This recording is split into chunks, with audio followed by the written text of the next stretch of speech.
Hi, everybody. Welcome. My name is Joe Wachunas. I'm here with Electrify Now and also with New Buildings Institute. I'm here, as always, with my teammate, Brian Stewart from Electrify Now. Really excited about our webinar today, A Gas Utility Goes Electric. We'll introduce our panelist, Morgan Hood, in just a second.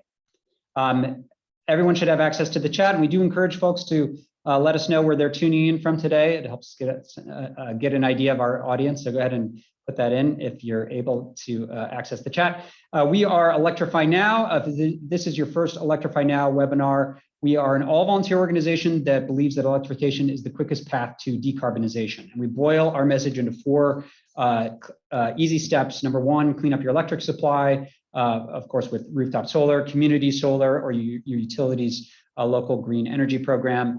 Electrify your home is the second step, and we'll highlight our YouTube page in a second, where we have lots of videos on how to electrify every part of your home with experts from across the country. Number three is electrify your ride, your transportation, be that electric bike or electric car. And number four is electrify everyone, providing the benefits of electrification to those who can't afford them. And on that note, we do want to say thank you to the folks who have donated to our charity for this year, Seeds for the Soul. We're so excited to be raising money for Seeds for the Soul. They collect money for their low-income rooftop solar funding program, where they help use donations to fund rooftop solar and heat pumps in income-qualified homes. So check them out. We'll put a link in the chat to Seeds for the Soul. And as always, a huge shout out to the 50 organizations that are part of the Electrify Coalition. These are for-profit or nonprofit orgs that believe in electrification as an answer and the primary tool to decarbonization. There's no cost to join. If you are interested, email Brian or I. Our emails are on electrifynow.net. And we haven't announced our next webinar yet, but we do want to highlight our great webinars that we've had over the last couple of months. These are some of our top performing ones. If you missed our cold climate heat pumps webinar, our heat pump water heaters, our portable heat pumps, our electrical panel upgrades, induction cooking, or electric fireplaces, just go to youtube.com/@electrifynowusa, or just Google Electrify Now YouTube and you'll find our page. Check out all of our recordings. Okay, Brian, we're talking to a gas utility today. Why are we doing that?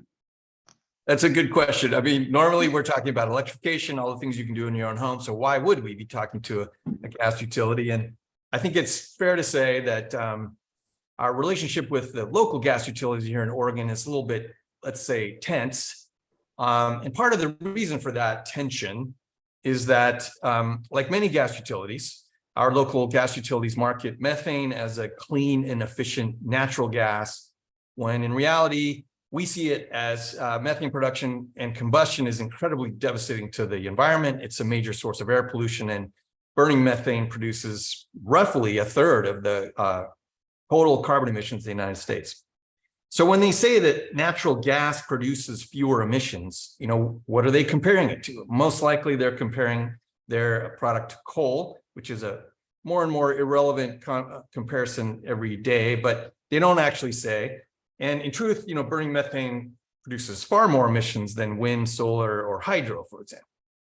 So I learned recently that this is called paltering, marketing paltering.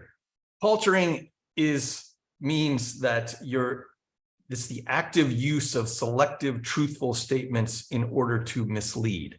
And their statements about efficiency are also examples of paltering.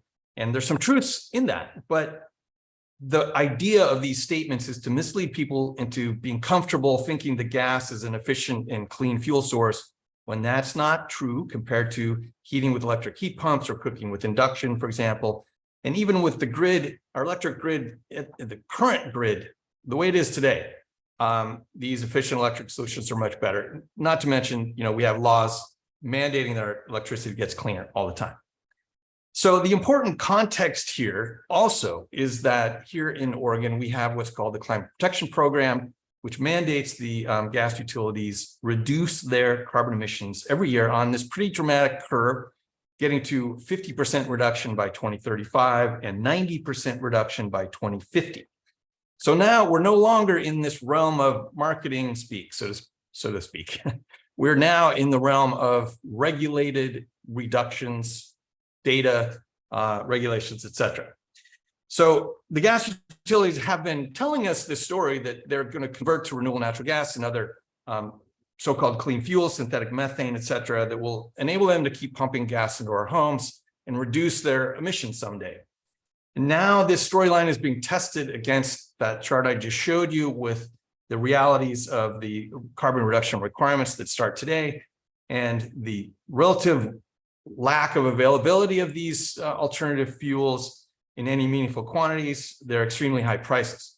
So the question is, how will the gas utilities meet these regulations and decarbonize their business without going out of business? So that's kind of the existential question for the gas utilities. And so imagine our surprise and delight when we came across this, when we discovered what was happening in our sister state of Vermont. Could it be that a gas utility is promoting electric heat pump water heaters? What's going on here? Are they embracing electrification as a way to decarbonize their business rather than actively resisting it and waiting for electrification to happen to them? So we wanted to find out more. So that's why we got in touch with Vermont Gas Systems, and we're really excited to have them here today. And these are some of the questions we're hoping to ask and answer through this program. First of all, what are these electrification programs that VGS is exploring? And are they intended for decarbonization, or there's some other motivation? And how do they think about this as being an important part of their future business model? And of course, they have resources to apply to this. How does that, work? Are there some good synergies there, for example? And on-bill financing, we understand they're exploring, which is really interesting, potential part of this overall solution. How does that work? And then, of course, we'll be wondering, could other utilities be replicating some of these explorations that VGS is doing? And is this potentially one additional way for utilities to be transitioning away from fossil fuels to clean energy and decarbonizing their business? Or we have to ask it, is this just another form of greenwashing? So hopefully we'll be covering all of this today. We're super excited to have our guest panelist today, Morgan Hood, who I would have to say is probably, you have to give her credit for being a little brave coming to talk to us, but since we're sort of electrification crazies here. But she is the new product development manager at Vermont Gas Systems, and she's been in this whole arena of energy efficiency for a long time. She worked at Vermont Energy Investment Corporation for 12 years, making clean energy options and energy efficiency available to ratepayers in Vermont. She has a wide-ranging customer engagement experience and expertise with homeowners, renters, and large industrial companies.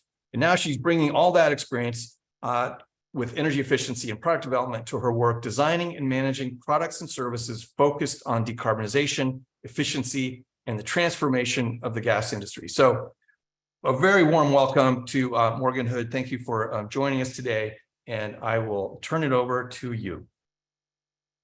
All right, I will unmute and I will share my screen. Thanks for the lovely introduction. It's really cool and really exciting to see people's names and locations popping up on the bottom of the screen. We've got folks from all over here. All right, here I'm gonna put myself in presentation mode. And I am going to share my screen. Sorry for the delay. Okay, here we go. All right, is everybody looking at a beautiful vision of the future right now? Yes. Yes. Okay, perfect. That's exactly what I was hoping for. So because we have people from all over today, I feel it's really important to set the stage a bit before sharing my story and my company VGS's story. So I am here representing a very small gas utility from a very small state in the Northeast. We're this little yellow patch up in the corner of Vermont. And, for those of you who might be even less familiar with the geography of the United States, we're the orange sliver way up in the right-hand corner there. And again, we're tiny. And, I don't know how familiar you are with Vermont, but it's a quirky place, much like our host's home of Oregon. Our circumstances are pretty unique. Our approach to decarbonization may not translate everywhere else, but I'm confident there are lessons and learnings I can share here today that will be of value to you, or at least get us started engaging in some interesting conversations. Here's a picture of our state house. This is probably in the height of summer. In case you didn't know, very cold climate here. Also very liberal climate. About 70% of our population usually vote Democrat. In 2020, Vermont adopted the Global Warming Solutions Act. I would guess I don't need to go into that. This group is probably pretty familiar, but the state is decreasing greenhouse gas emissions by 80% by 2050 relative to a 1990 baseline for emissions. This commitment was followed by the creation of a Vermont Climate Action Plan. I'll be referencing that plan here and there in this presentation today because it is informing our work. With this act, again, Vermonters are very involved in our local politics, very passionate people. And with this plan, with this act, Vermonters are actually able to hold the state legally accountable if Vermont doesn't achieve the goals set forth in the Climate Action Plan. So we could have a bunch of citizens suing the state down the road if we don't, get our acts together. The gas utility I work for, it's called VGS, Vermont Gas Systems. It's been around since the 60s. It serves around 55,000 customers. Again, tiny, about 49,000 of those customers are residential customers. The rest of Vermont is largely dependent on propane and fuel oil. Our electric grid is primarily renewable, which is awesome. We've got a lot of hydro coming in from Canada. Our electricity is a little expensive. It's around 18 or 19 cents a kilowatt hour. Our natural gas is still pretty cheap, around like the 120 per cubic foot, 130. We're investor owned, and our parent company is the Canadian company Energier, so much bigger than we are. They're also doing some interesting work around decarbonization, should you want to take a look. And it wasn't that long ago that, as Brian mentioned, natural gas was viewed as the cleanest, cheapest, most convenient source of thermal energy in Vermont and elsewhere. In Vermont, we've seen a dramatic shift in recent years. Any public appetite for expansion of the natural gas pipeline has all but vanished. And VGS, our company, has publicly announced we're not pursuing any significant infrastructure build outs in the future. We haven't seen any straight out gas bans yet, but we recognize it's just a matter of time. We have towns and cities in our territory who are putting strict limits on if and how natural gas can be used in new construction. And we believe the climate emergency is real and it's really urgent. We also believe we're really good at equitably providing our customers with safe, affordable thermal energy. And more of our customers are looking to decarbonize. If we want to continue to serve our customers, if we want to continue to be a thermal solution provider, which we do, significant changes are necessary, and we recognize that. So it was this opportunity to transform a business and draw from all of its existing strengths and resources, like its customer base, its staff, honestly, everything down to the way its processes are set up to bill for thermal energy once a month, all of that. Take all of that and use it in my work to decarbonize. So strange as it sounds, I came over to VGS in 2020 because I feel I can have a significant positive impact in the fight for decarbonization while working for a company that has historically delivered a fossil fuel. So I came to VGS in 2020, as I mentioned, largely because of this climate action plan they announced in 2019. And the climate plan was informed by three things. First, the company's pre-existing strengths. VGS has an energy efficiency program. They've had since the 90s. We've got our own engineers on staff. We've got our own home energy auditors that are in-house. In 2016, we were made an energy efficiency utility by the state. So now the state regulates the energy savings we're able to recognize. We're good at delivering thermal energy through pipes. And unlike a lot of other gas utilities who moved away from this model decades ago, we have service technicians and construction crews on staff still. So we're regularly in people's homes installing and fixing their home heating equipment. So not a dramatic difference. We've got customers who trust us, and today we're installing a furnace. Tomorrow we could be installing a heat pump. We're still meeting that same customer need with the skills that we've worked to develop with our staff over a period of 40, 50 years. Second, the plan was based on what our customers are asking for. As I mentioned before, our customers want safe, affordable, and clean thermal energy. And we want to equitably provide them with this service. Third, we look to the state's climate action plan. So kind of like what you pointed out for Oregon, our state has ambitious greenhouse gas reduction goals, and we're thinking about how we can help. We want to enable all customers to weatherize and electrify as affordably as possible. And we want to contribute our skilled employees to the green job workforce in a state. I don't know about the states where this audience is from, but in Vermont, contractors, HVAC contractors in particular, are desperately needed. So this is where we begin.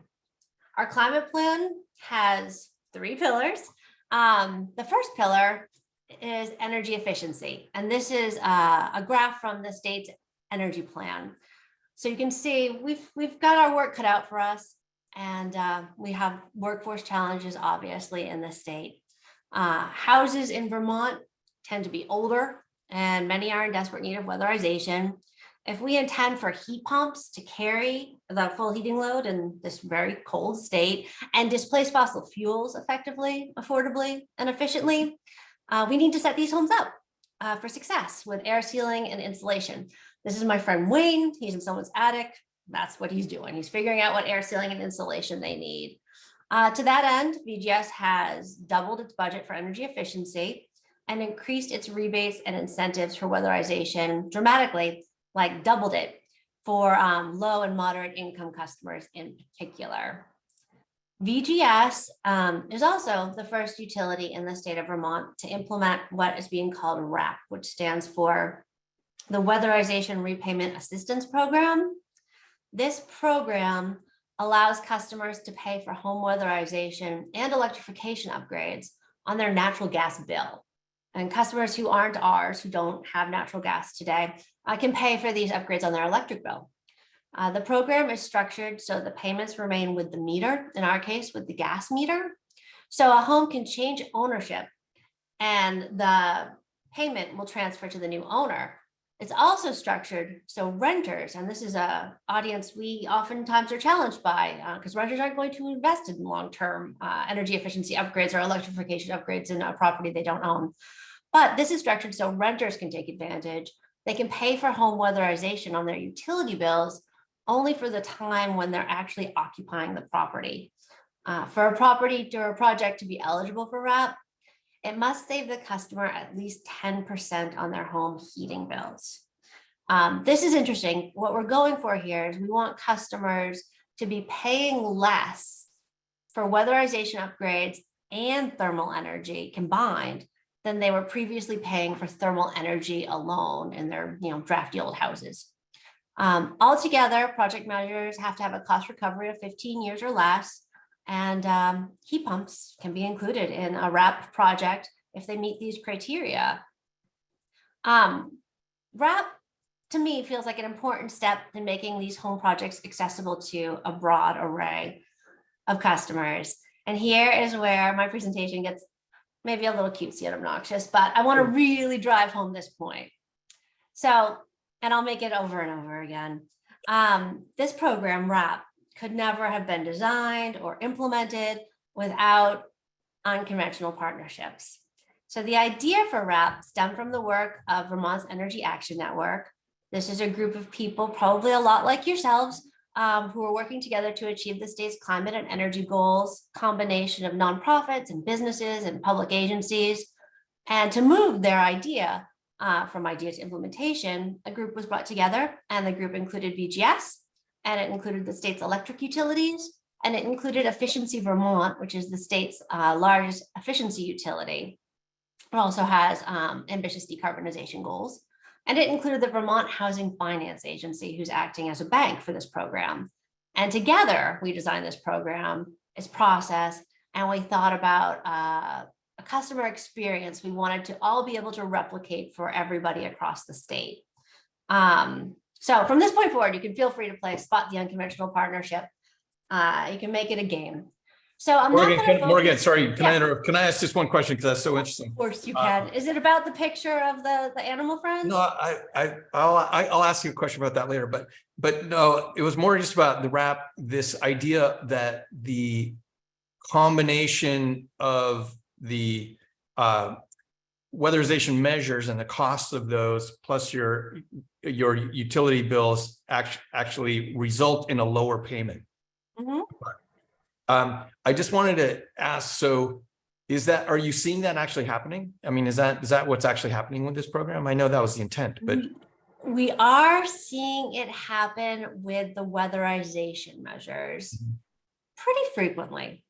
We aren't seeing it happen so much. There are a fair number of projects where the heat pump or heat pump water heater piece doesn't fit into that financial criteria that we're looking for. When that's the case, we offer our customers the opportunity they can contribute more money if they want to the package.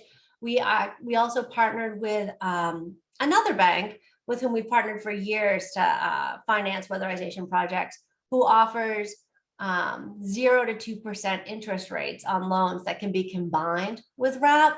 So if your project doesn't screen and you need to throw in some extra money, we want to make sure that cheap money is available to you.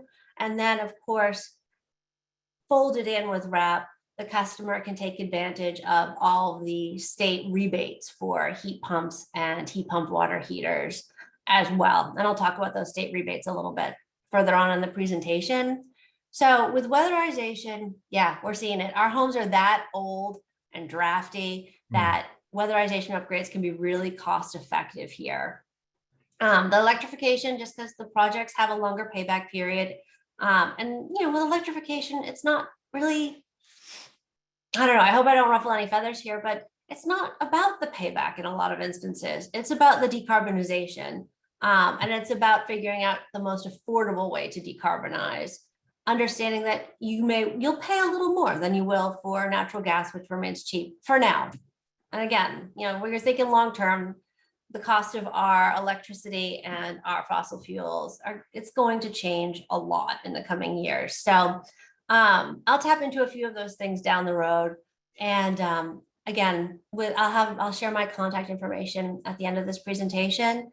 And if anybody in the audience is interested in learning more about this program and the results we're seeing, the types of what the projects actually look for, a breakdown of what makes a project screen, I'm happy to schedule time with them. So don't hesitate to reach out if you're interested in replicating something similar on your own or just curious about learning more.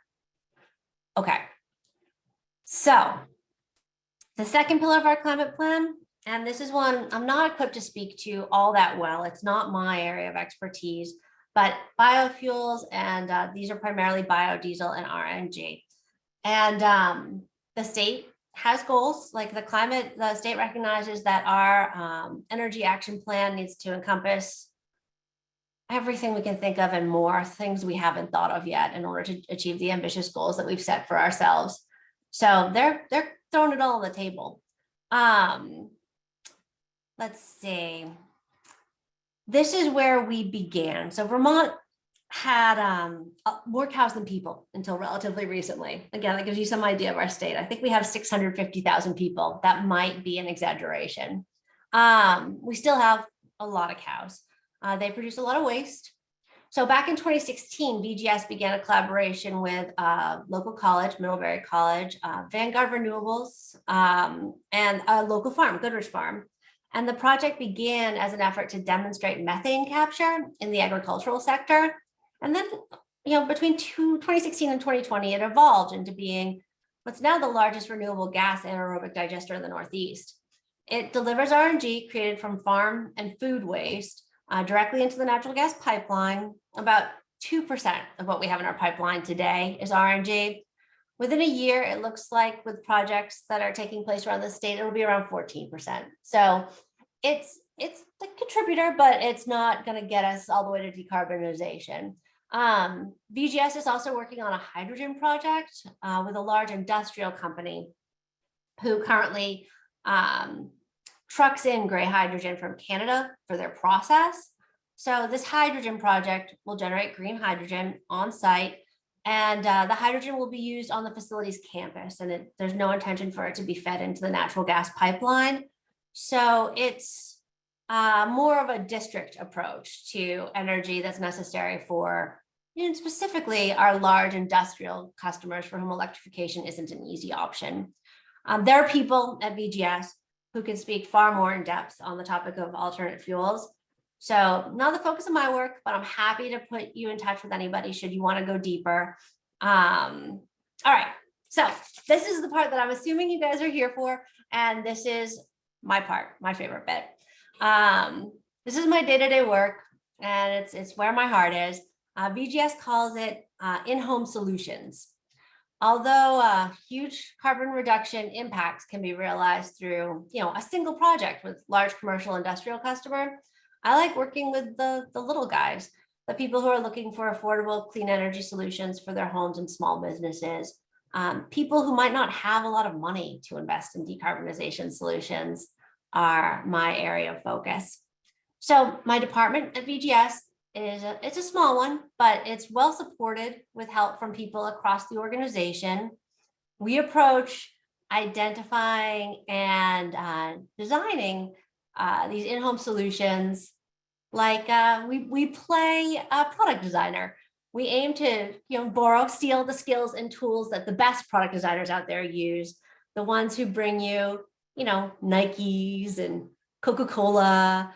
We borrow the best practices of customer-centered design from them, and then we use what we've learned to strive to create products and services that are affordable and equitable, and that provide decarbonization solutions customers will adopt. That's the most key bit. Customers have to, we can preach all day, but unless customers are going to do what we're asking, unless our solutions that we're proposing meet their needs, we won't be as impactful. So there's a stage gate process. I know this is a super engaging slide.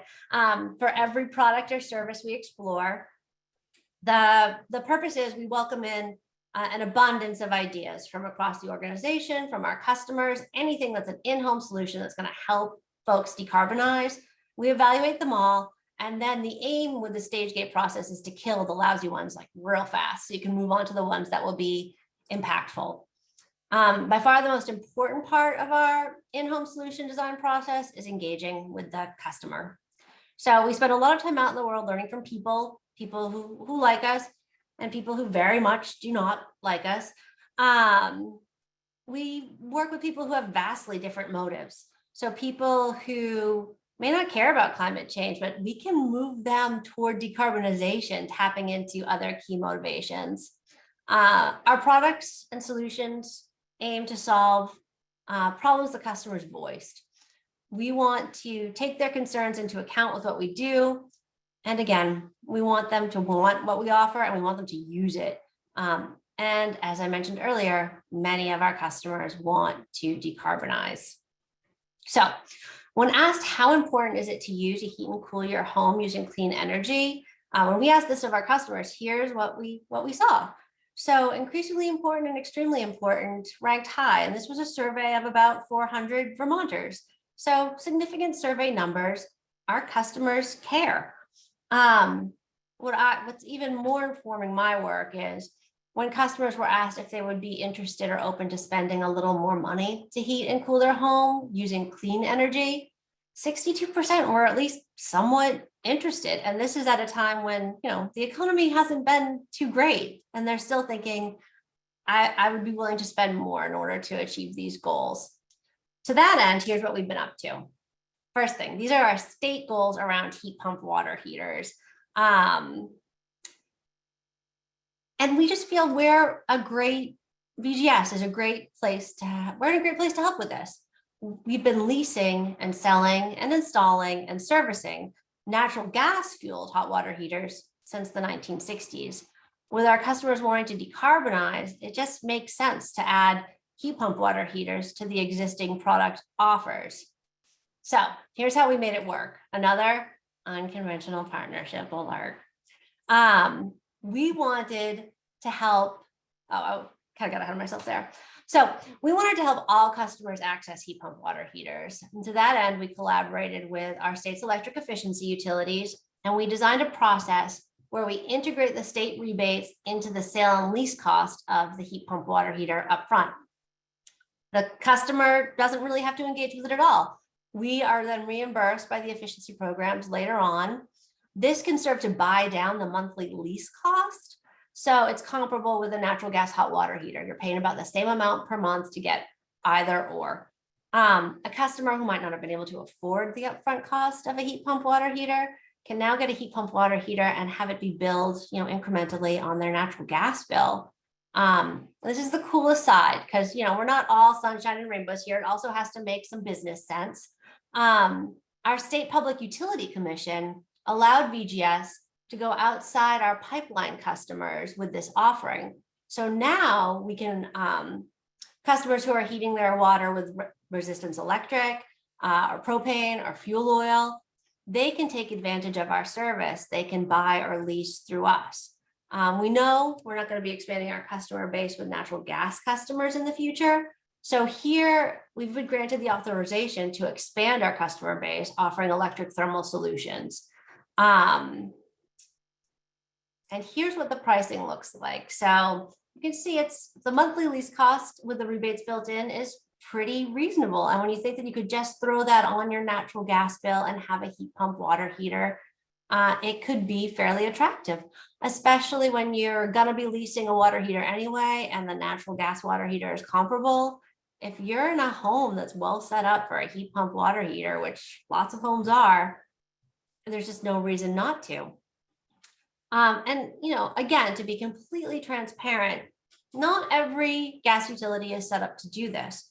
We, because we have our service techs in-house, because we have a leasing and servicing install capacity, we're able to earn a profit. It has to be a profit that's comparable with, other HVAC contractors out there, but we're able to earn a profit off of the sale and lease of equipment.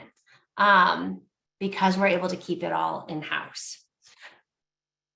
Morgan, can I ask a question about the on-bill financing back there? You were talking about customers who are not currently VGS customers have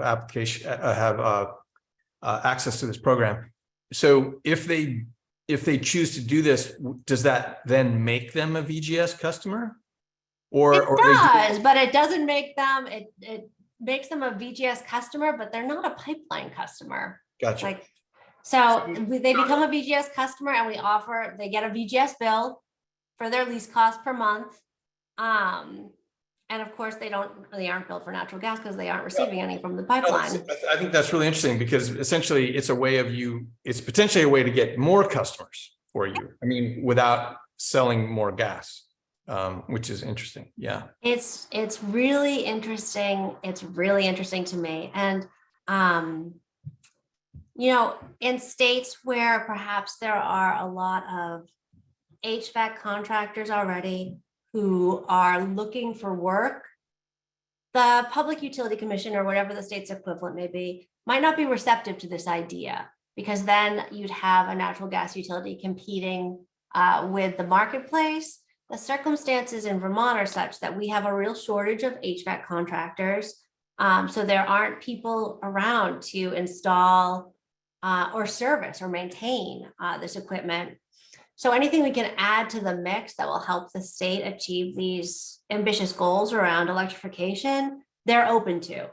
in Yeah. the And past. I would say, Morgan, that's pretty common across the country. Okay. I just didn't want to speak yeah. for everybody and say, everybody try this, because I know Yeah. our circumstances are unique, but where there are ambitious electrification goals and a shortage of HVAC contractors, we found that anything the gas utility can do to just broaden the workforce and get more heat pumps out there is going to be welcomed.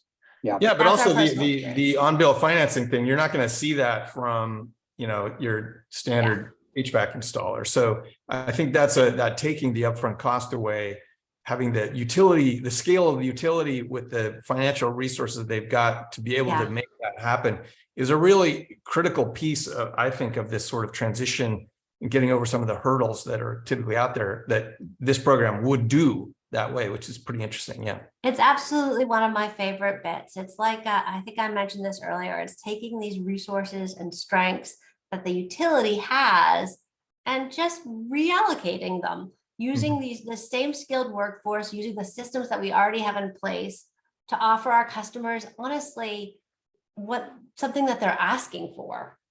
So, yeah, it's something that a utility is well positioned to do, or at least our utility is well positioned to do this. A quick clarification question, Morgan. Kevin's asking, is there a leasing program and a purchasing program for the water heaters? Two separate programs? Okay. And the lease program is not lease to buy. They're just separate. Lease. It's lease to, no, it's not lease to buy. Again, I'm not an expert at the legal language of leases. They're oddly complicated, but the way our lease is structured, or our leases have been structured up until this point, is you lease it for 10 years and then it's yours. So, and I'll get into that a little bit more with our next offering as well. So, air source heat pumps. This is our next product.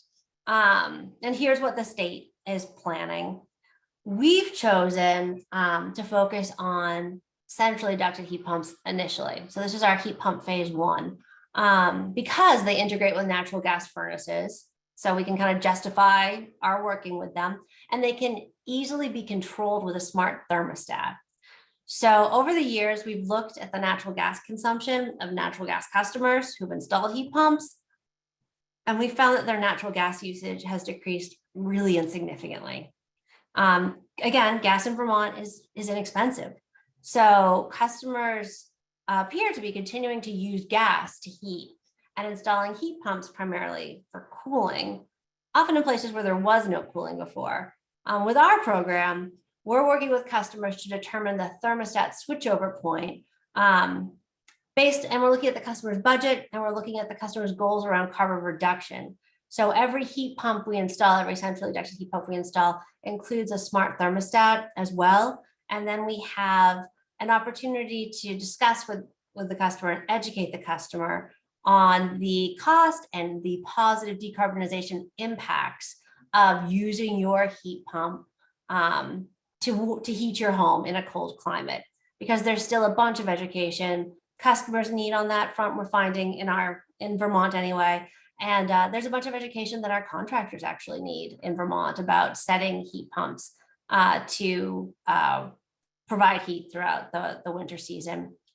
So it's true that natural gas is less expensive, but I'll explain this a bit. But with a cold climate heat pump, you can pretty dramatically save carbon at a reasonable cost, is what we found. The point we're attempting to make with this calculator, and this is a screenshot of it on the page. So we developed this calculator, and what we want to educate customers on is, if your priority is to save carbon, spending as little as you can to reduce as much carbon as you can, then running your heat pump down to colder temperatures is a great step for you. We're only offering heat pumps that perform efficiently down to low temperatures. We've set a standard. We're only offering 2 heat pump models, centrally ducted heat pump models at this time.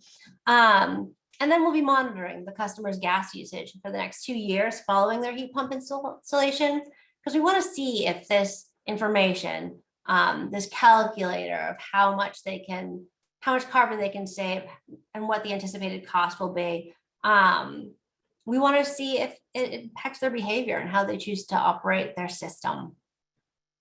That's really interesting. So I guess the new IRA requirements for heat pumps will probably play into this pretty well, because in order to Absolutely. get incentives, you have to get a really high performance system, so that will probably help here. So so I just want to make sure I understand. So does this mean that the customer has a say in choosing the set point temperature where it swaps over, so that they could prioritize saving money or saving carbon, depending on Yep.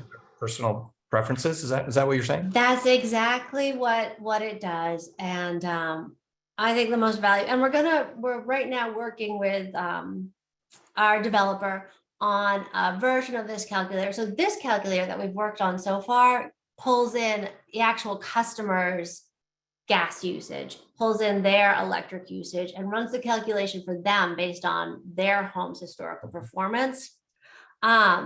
We're looking to develop and put a more generalized calculator like this on our website for our customers who are exploring getting a centrally ejected heat pump.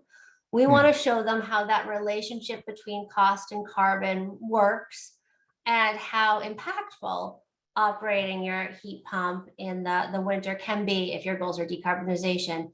And the pleasant surprise is, or for us was, even though electricity is more expensive than natural gas in Vermont, when you think about ways we spend money already to decrease our carbon footprint, they can get fairly costly. This is a really like a less expensive way to decrease your carbon footprint, I think, pretty significantly.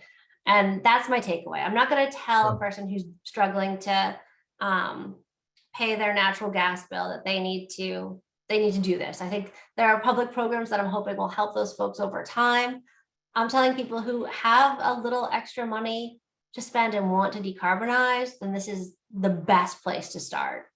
Yeah, and then I guess going back to what you're talking about with the RAP program, do you see, I would imagine, if you're doing both things, potentially weatherizing and moving to a heat pump, you could potentially get to a cost neutral scenario where you're doing some really heavy decarbonization.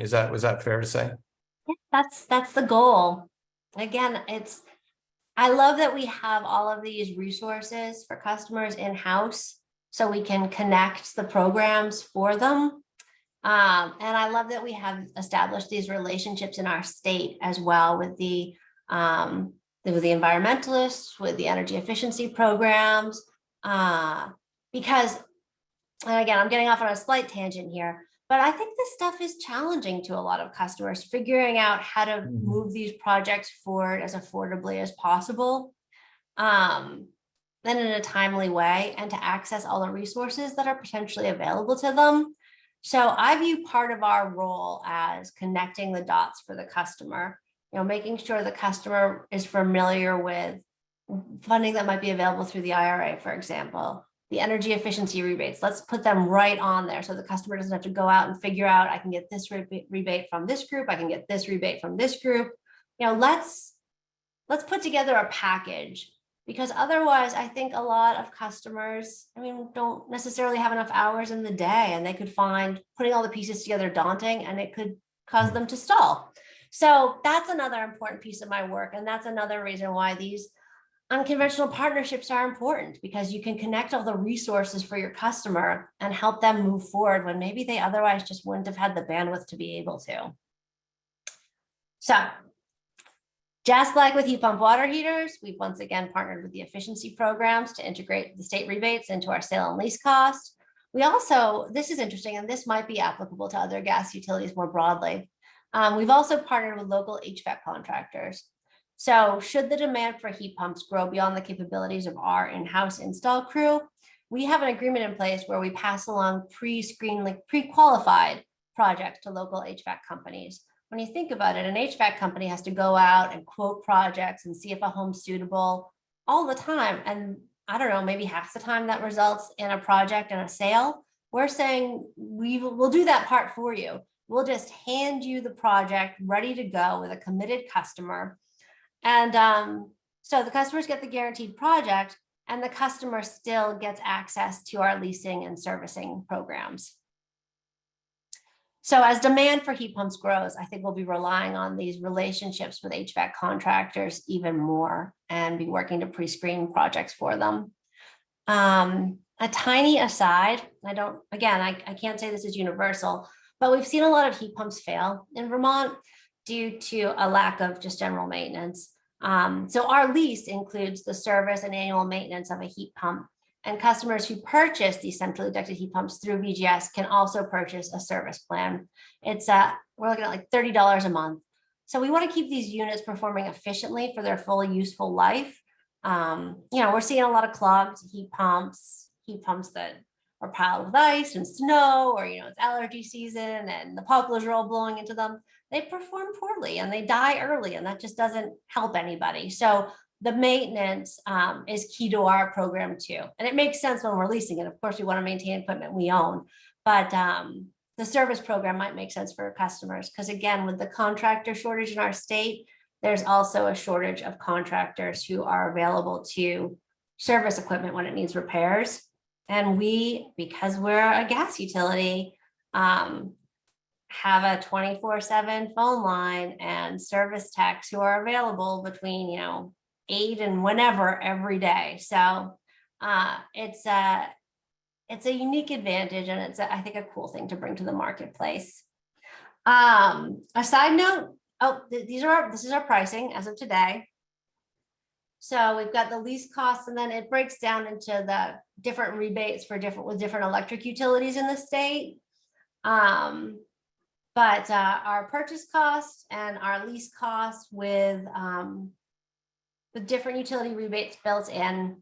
Right now, we're offering 3-ton and 5-ton systems, 2 different models. We're offering the GE Connect centrally ducted heat pump and the eCore centrally ducted heat pump. And we chose those 2 because we piloted them and they performed well. Customers didn't complain. They performed well down to low temperatures. And we wanted to have 2 options because, I'm sure everybody here is familiar with the outdoor component of a heat pump. That condenser takes up space. So we wanted to have a heat pump option that would fit for within different types of spatial constraints in someone's backyard. And of course, we're working with people who have furnaces that are equipped to partner with centrally ducted heat pumps. So I think pretty soon we're going to find ourselves getting into some furnace install, leasing, and sales as well. We'll see where that goes. And then longer term, I'm hoping that we get involved in offering centrally ducted heat pumps to our customers with electric heat backup. So there's a lot of work to be done on this front. Hydronic heating systems are popular here in the Northeast. So about 60% of our customers have boilers. So they're pumping hot water through pipes through their home to heat it. For these customers, a centrally ducted heat pump doesn't make sense. But we're going to start offering ductless in 2024. And what we really want to do, and there's a pilot going on in the state right now, is offer integrated temperature controls into this program. So we want to achieve what we're achieving with centrally ducted, where we're able to program the systems so that the heat pumps are guaranteed to work down to a lower temperature unless the customer deliberately chooses to override that. Okay, so that's our work on heat pumps. And I'm going to conclude today with network geothermal and thermal networks, because I love them. And fortunately for me, they play a role in Vermont's decarbonization goals. And, I talked to Brian about this a little bit. My dream future is these resilient, renewable micro districts that utilize waste heat or ground temperature, which in Vermont is around 50 degrees year round, to warm thermal or geothermal networks. The idea of a grocery store or a data center, a business that's currently paying to offload excess heat, instead delivering that heat to customers who need it, that really appeals to me. And that requires ground source heat pumps, electrification, and a lot of teamwork and thoughtful design in order to realize this vision.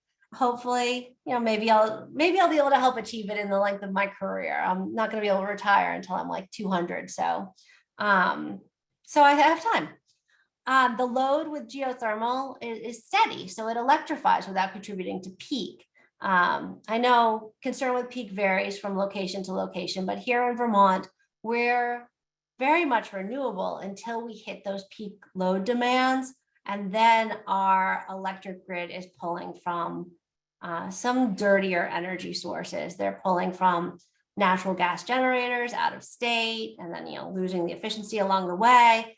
And yeah, so we don't want to hit peak because it's not the clean option with electricity.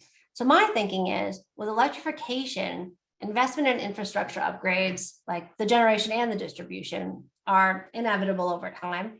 So let's invest in network geothermal too, and decrease the amount of electric infrastructure needed to meet peak load in the future.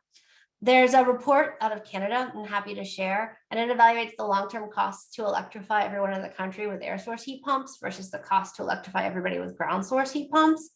And ground source, as I'm sure many of you would expect, are more expensive up front, but they're significantly less expensive long-term. And I think we need to move fast, but we also need people doing this long-term thinking. So happy to point you to it if you're interested. And the VGS thinking today is, we're a natural gas utility. So we have all this experience in installing and maintaining in-ground pipe. We make long-term energy infrastructure investments. We collect on capital investments over a long-term horizon. We're also used to ensuring the safety and performance of systems. And beyond the infrastructure, and unlike a lot of other gas utilities, we provide these in-home services as well, ranging from equipment installation to routine maintenance. So we bill customers a monthly fee for thermal energy today. We lease home heating and cooling equipment today. The idea of packaging that for our customers down the road it appeals to me. So the core competencies for a network geothermal mirror those needed to build and maintain a utility, a gas utility, but they don't have any of the negative attributes associated with fossil fuels. So we're initially targeting new construction, specifically housing or small commercial developments. We've got a strong focus on low to moderate income housing because geothermal is such an affordable, predictable, stable, long-term energy expense. It seems like there's the potential for it to be a good fit for this market where predictable, stable expenses are most important. And back to unconventional partnerships. VGS has worked with the Vermont Community Geothermal Alliance to submit a bill in the state, asking the Public Service Utility Commission, or the Public Utility Commission, to allow and oversee network geothermal projects in the state. The picture of the village I just shared, that's from the Vermont Community Geothermal Alliance. Our collaborators in this work, and this is the interesting bit, are people who are very, very anti-natural gas. But they see that we have these resources and we can bring them to the table to move the geothermal solution forward. And we're able to put aside past animosities and work together because we are really short on time. So together with the local gas utility, Northwest Natural in Oregon, we have founded and built a collaborative of gas utilities across the country who are exploring how they can evolve their old business model to include geothermal.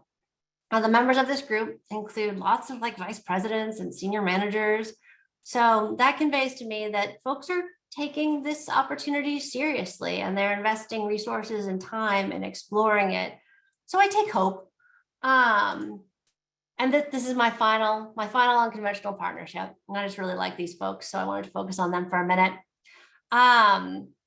These are the two founders of this group called HEAT, H-E-E-T, and they're on either side of a vice president from a gas utility who's in the middle. It stands for Home Energy Efficiency Team, and their work began in Massachusetts a while back, and their focus was on equitable energy efficiency. So the background I come from, they were very, very concerned about gas leaks, justifiably so, and the future of fossil fuels in the natural gas pipeline. They, to make their point, they mapped every gas leak in the state of Massachusetts, and Massachusetts, it's old. They've been populated for a long time. They have an aging infrastructure. So there were some leaks. The map of the leaks made the cover of the Boston Globe, which is the biggest newspaper in the state. And through that, I think HEAT discovered that gas utilities hate gas leaks too. for different reasons, didn't matter. They were both motivated to repair all the gas leaks. So they began this collaboration, repairing all the gas leaks. And then that work evolved into the work they're largely focused on today, which is working with gas utilities across the country to transition to network geothermal. They want to move people away from fossil fuels. They want to do it equitably. Their approach right now is to target areas where there's aging natural gas infrastructure. And they're saying, you know, you're going to need to make an upgrade. You're going to need to upgrade this infrastructure in the near term. It's going to be really expensive. Why not spend that money instead on network geothermal and electrifying these homes? And I don't know, they're just ass kickers. They're movers and shakers. They're making an impact. And the gas utilities are listening to them. And so are policymakers. And as an aside, they're hiring. So I really like and respect these people and their approach, and they deserve the absolute best employees. So if anybody on this call is the absolute best, you should take a look at their job postings. And then to conclude with my greenwashing screen, I think we all agree that this work is urgent and dire and really complex. And it's got to be all hands on deck. All ideas are going to need to be explored. Ideally, the bad ones will be dismissed immediately, but they all need to come to the table. And what I think about all the time is, how are we as individuals going to maximize our impact in this work to decarbonize? I'm finding my path today at a fossil fuel utility. That's nothing I would have ever imagined. But it's where I find myself. And I think about how we make sure we bring everybody along on this journey to decarbonize. And I know I need all the help I can get to do my part. And that's why I'm here today presenting to this group. I'm hoping to encourage some new conversations and collaborations, some new solutions we maybe haven't thought of yet. So to that end, I welcome all your questions and all your suggestions, and I'm letting you know where to find me. So please do reach out, and that's all I've got for you. Well, Thanks so much, thank you Morgan. very much. That was fantastic. I love the unconventional partnerships. You've got a lot of pets, as we can clearly. That's fantastic. But no, That was a rabbit hole. That was like you go online looking for unconventional animal friends, and you could spend hours. I bet. But no, adorable. I don't mean to be too glib there. I think that notion of unconventional partnerships is really important. And, you know, the truth is we know this, there's a lot of good people working in all sorts of different industries on what looks like opposite sides of issues that could be working together rather than working at odds. So I appreciate that a lot. I wanted to ask one sort of big picture question to start with, and you might not be able to answer this, but you know, do you get the sense that, or is there any actual kind of declarations of this from VGS in terms of long-term strategies? Like I really get the feeling that you guys are investing in some explorations to see what could work and what might be, which I think is fantastic. I'm happy there. But I'm curious about what the kind of long-term thinking is. I mean, does VGS consider itself, imagine a future where they're a heat provider and not a fossil gas provider? Is it that explicit? It's that, yes. And it's daunting, but yeah, that's the goal. So the goal started off as just like a decarbonize by 2050 broad goal. And I think initially we thought renewable natural gas, hydrogen would get us there. And then we realized that no, they might be a piece, but they're not going to get us there. We need to be really open-minded. And then we tapped into what our strengths. That was pretty much it. So what do we know? What can we do? And it came down to offering, you know, it came down to this vision of, we're a thermal solution provider. We have these customers whom we really care about. They really trust us. We engage with them frequently. They want to decarbonize. They also have, you know, budgetary constraints, but we want them to stay our customers. Honestly, that's it. And in order for our customers to stay our customers, we have to evolve. So thermal solution provider. And none of the things I shared with you today are going to get us all the way there. But and I'd like to say it's early in our journey and we have time, but as I mentioned, it feels awfully urgent to me. So, yeah, that's the vision. It's quite challenging, and I'm optimistic we can get there, but it takes a level of open-mindedness that not everybody's comfortable with. So we got to push ourselves. And Joe, do you have a question there? Yeah. I mean, just on that note, a lot of folks were wondering about the business model. It's a great question. And one user was asking, is VGS planning for decreasing income? And what is another user was, another person was asking, what is the financial status of VGS right now that you can share? And what are the rates of return you're hoping for in the leases? So give us a financial picture, if you will. Those are great questions. Again, I'm not the best equipped to answer all of them with the level of detail that people might want. That said, reach out to me. I'll make the connections. And the truth of the matter is, these solutions that we're proposing, although profitable, aren't profitable in the same way delivering natural gas is profitable. And that's just a fact. And we are learning to look at that. Initially, we were comparing everything we did with the cost it required to run and operate our business today, and the profits we anticipate earning for our investors. As I mentioned early on, we're investor owned. We would compare everything we were looking to pursue with that. But we've come to the realization that that's not going to work long term. We have to really broaden our minds around what our financial model looks like, what our business model looks like, and it's a work in progress. So we earn a profit off of leasing and selling. We earn a profit off of the service agreements with our customers. It's not the same profit as with natural gas, and we're cautious because right now we're financially fine and our investors are continuing to invest in us. So there is some thought that has to be given to doing this gradually over time so that our investors continue to invest in us. We can take some of their investment, we can use it for the stuff I want to use it on, which is the decarbonization stuff. And it's early days. Next year I might have a far more informed answer. I'm happy to come back and chat with this group. We're learning as we go, but we're learning that the financial model we have in place as a natural gas utility it's not going to look exactly the same as we move into the future and become a thermal solutions utility. Can you speak a little bit to the way that you interact with the electric utilities? I mean, is there a lot of interaction that has to happen in order to do these programs that you're talking about, and how does that work? I mean, well, it's a small state, so I guess that works in our favor or against us, because if you've ever done anything wrong, everybody in the state's going to know about it for like the next 20 years. But on a positive note, you have the opportunity to develop these long-standing relationships. And yes, everything that we're rolling out that involves either integrating with an electric efficiency offering involves the RAP weatherization program. It involved weekly, meetings, design meetings, tasks. It involved intense levels of project management.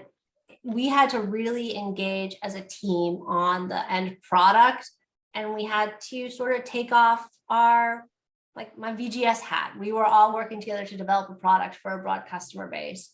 And we had to establish a lot of trust in order for them to let us come to the table, to be honest with you. And our state policymakers, it was quite the same. We had to show up. We had to not just announce what we were going to do. We had to prove out that we were actually doing it. And now we've established a lot of that trust, and we're invited to the table to work on these collaborations because people see we're genuine and we have something to offer. But it took time. I guess my biggest takeaway is these relationships developed over a period of years, and we had to prove ourselves. And now as we develop these projects, these programs, these services together, it involves some pretty intense engagement. There's some questions about the do you have any kind of self-imposed limits to how many customers you can work with on these programs? Like, let's pick something like water heaters or ducted heat pumps. Do you have some number that you can install per year, and how do you figure that out? Or is it just more like you'll do as many as people express interest in? Well, right now with centrally ducted heat pumps, we're only working within our service territory. So 55,000 customers, 49,000 of those are residential, 60% have boilers. So we're working with that 30 to 40% who could be a potential fit for a centrally ducted heat pump. So that brings us down to, I don't know, 15,000 potential customers for centrally ducted heat pumps altogether. So the numbers aren't huge. With heat pump water heaters, we can work outside our pipeline. We kept it to within 5 miles of our pipeline, mostly because of our workforce and the transportation necessary to get, around the service territory as we expand it. I think the person asking the question might be thinking about how we're actually displacing natural gas usage. We're actually decreasing our profit on the natural gas front for these customers who are purchasing electrification solutions. And there's some truth in that, but that isn't informing the numbers that we're able to or willing to sell. Our only limitations so far have been, there have been some constraints around availability of product, although they seem to be clearing up now, and our workforce constraints. So it really is, we'll install as many as we have workforce to support. And with the centrally ducted heat pumps, if we don't have workforce to support it, we're outsourcing to other HVAC companies. So right now, the sky's the limit. It comes down to available workforce to actually do the install and ideally the servicing and maintenance of these technologies. Yeah, totally. Hey, question, Morgan, just curious, how do other gas utilities perceive VGS? Are you the leader that's trailblazing, for other gas utilities, or do they kind of consider you all a turncoat who's betraying the best interests of the United Gas? I don't think they consider us a turncoat necessarily.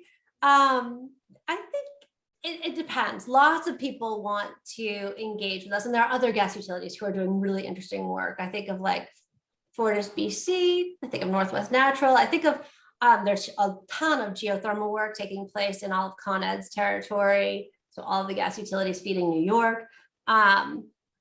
So we all talk about what we're doing. It's a quirky group of individuals, people who go to utilities in order to do decarbonization work. It won't be the case forever, but I think the industry in general still regards us as quirky, probably a little hard on our sleeves.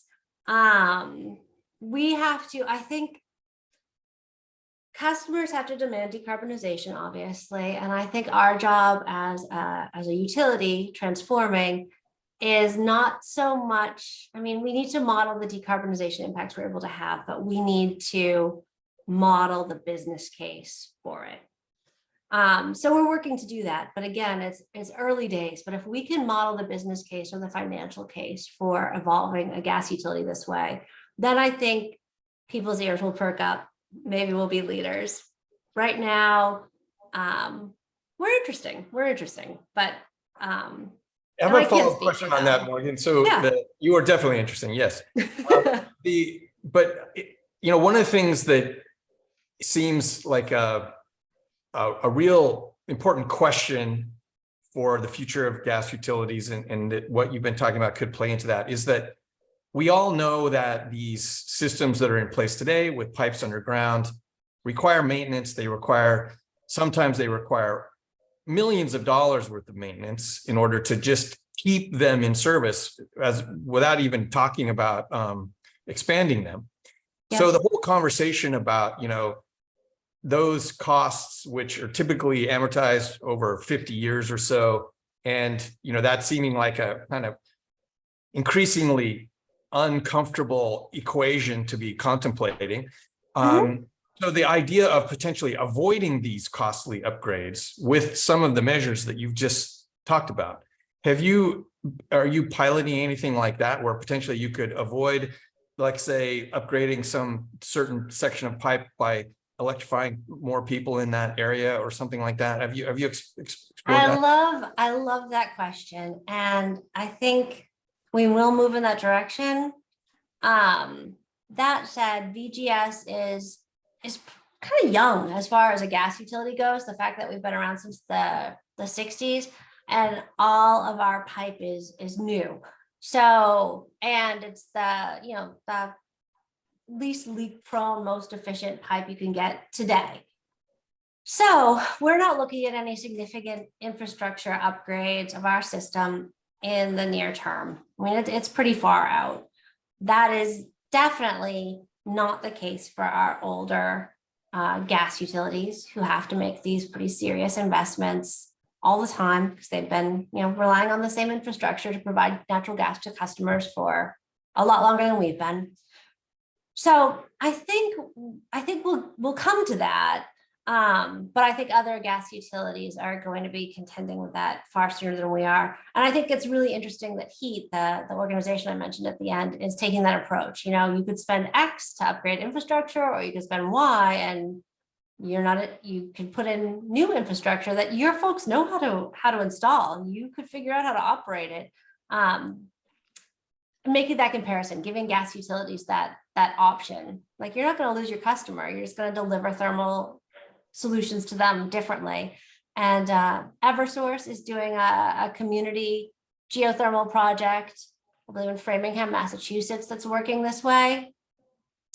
And I just saw in the news that Philadelphia is doing some network geothermal studies because they have some significant infrastructure upgrades they're going to need to make soon.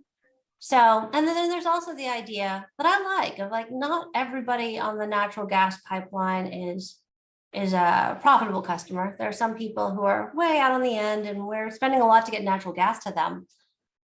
Why not work with the electric utilities to electrify those customers sooner as opposed to later if we're not making much money on them today? That seems to make a good financial case. But I haven't explored it. No. That Anya has that same question. Is VGS planning to systematically decommission the gas system over time? Are there any plans?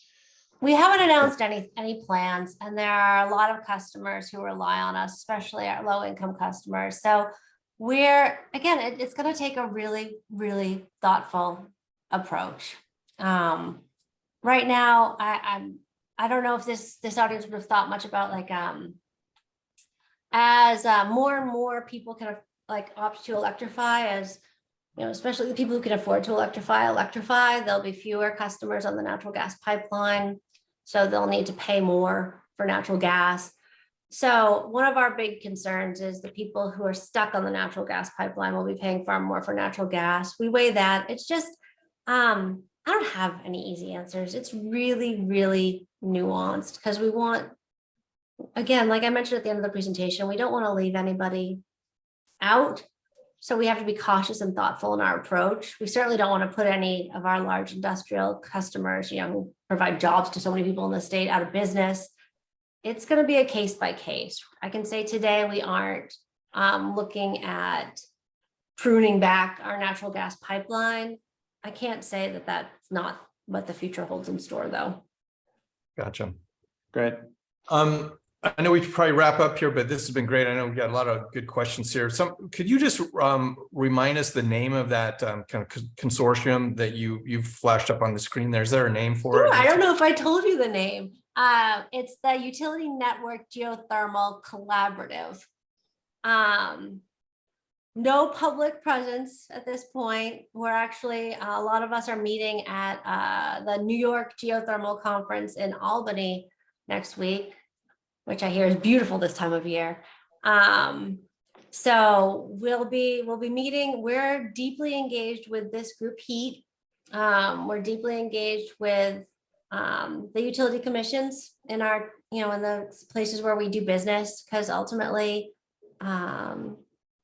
I think we want permission to evolve this way, and it isn't entirely within our control. Gas utilities are mandated by our utility commissions to offer the most affordable thermal energy to customers. we have our limitations. So when we want to explore something new, it's under some scrutiny, as it should be, because we want equitable energy costs for everybody. And I understand it. I'm just saying that it's another one of those, we need everybody at the table, the policymakers, the regulators, the utilities, the environmentalists. In the case of geothermal, we need the tradespeople too, like the pipe fitters. We need all sorts of, these are conversations with people we wouldn't ordinarily be having conversations with, but we all need one another in order to move this work forward. So if someone was interested in trying to figure out how they could potentially join that collaborative, they can just email me. Okay, excellent. Yeah, absolutely. I'm happy to fold them in. It's going to take us all. Someone's going to figure out a good business model for it, a good financial model for it. So the sooner someone figures it out, the sooner they share it with the rest of us, the sooner we can all move forward. Yeah. Well, and folks were asking, I think we'll have a bit of follow-up to do with everyone on today's webinar. Folks were asking for the study from the Canadian study that you mentioned, Morgan. So I'll get that. Absolutely. How about if I just email that to you both? And we'll get it out to them. Then we'll include that with the show notes. It's by a company, Dunsky. They've done it's a consulting company. They've done a lot of work. It's an interesting study, and I would love to have as many people's eyes on it as possible so that we can have a discussion around it. Yeah. Sounds great. So maybe I got one last question, and then I don't know, Joe, if you've got one last one there too, because we really should wrap it. But so I guess I'm wondering, are you getting pressure from I have questions, two questions I'm going to wrap into one. One is, are you experiencing pressure from people like the AGA who don't want you to do this, or potentially from someone like your local PUCs, Public Utility Commission there, who might want you to go faster? Are you experiencing that kind of pressure, or are you guys just enough below the radar that isn't happening? I think we're small, so I don't think we're seen as a major threat to anybody. We're actively engaged with the AGA. I think they know to pull us in when they want this story shared, and they do so accordingly. I haven't heard of any animosity there. Our local PUCs, it's an ongoing conversation. I don't know about PUCs across the country, but ours are just swamped and spread really thin. So when we do things like ask them to expand their purview beyond our traditional utility model, I think they want to be able to support it, but they are just strapped. So sometimes I feel like it's just an ongoing conversation. In the case of VGS, I feel like we're constantly pushing our PUC to go further, faster. And I think they would if they could, but Gotcha. So it's actually the opposite of what you suggested. We're pushing them, and they are, as I think sometimes we might make a nuisance of ourselves at times. Like, how about this idea? Because they're very, very busy. They have a lot of work they're moving forward in the state. Okay, Joe, any last questions? Well, I think that's it. I'll just, this has been amazing, Morgan. I will reassure everyone, we'll send the slides and recording out tomorrow to everyone. And people were asking also for the chat, so we can download that. And I've copied our Q&A. And if we can trouble our presenter a little bit longer, we have 67 questions and we did not get to all of them. So I'll create a Google Doc. Well, it's always great to have an engaged audience. Yeah, and Morgan, I'll send a Google Doc or whatever you're able to answer. That'd be great for folks. Okay. Yeah. Happy to answer. Really appreciate it. Well, Morgan, great. Thank you so much. That was a fantastic presentation, and so much good information and thought-provoking ideas there. I love your unconventional partnerships theme and the animal pictures. And so thank you very much for your time in putting this together and helping us out with this conversation. It's a really important conversation to be happening. It should be happening all over the country, not just in Vermont. So thank you. Thank you very much for having me. And thank you to everybody who attended. I'm glad that there's interest in what our little utility is doing. And I'm excited to continue these conversations. All right. Well, and thank you to our audience for being with us today. And if you have any questions about things we know more about, Joe and I, electrification questions, please feel free to email us with those questions. And if we can't answer them, we can find someone who can. And good luck with all your electrification projects. And hope to see you next time. Take Thanks, care. everyone. Thanks, Morgan. Appreciate it. Have a great Bye. day all.